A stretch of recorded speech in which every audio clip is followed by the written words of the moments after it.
Okay. You got yourself like awful. Oh my. Your hands smell like so bleach. It's crazy. Sorry, I was cleaning. Hello. Hi. So it seems like lately we've been one non-stop Jim Collins commercial. At least that's the way it feels to us.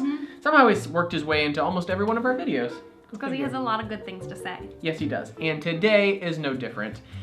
Because a few weeks ago he had a post on his blog about a case study about a gentleman who was wondering if he was ready to retire.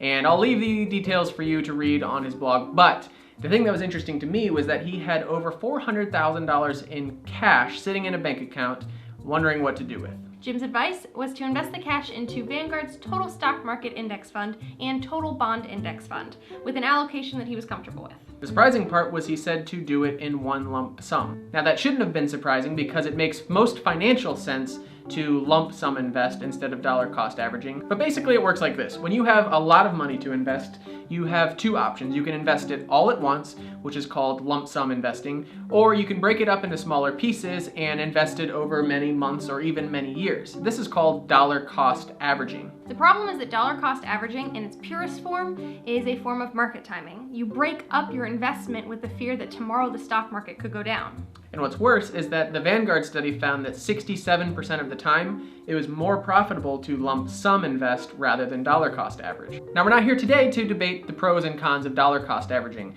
I can accept that strictly financially speaking, it's more profitable to lump sum invest. What we wanted to talk about was our emotional threshold for investing and when, for us, emotion trumps rational behavior. Now, I've been called emotionless many times by friends and family, but even I would have a hard time investing $400,000 lump sum. So then I thought, when does reason prevail for us?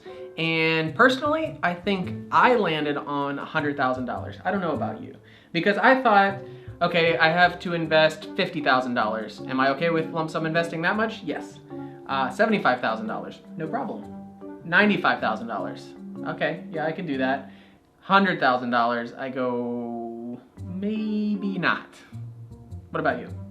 I'm with you. Something about that six-figure mark that just makes it hard for me to ignore the fear. So that's our question for you. What is your emotional threshold? And does your net worth affect that emotional threshold?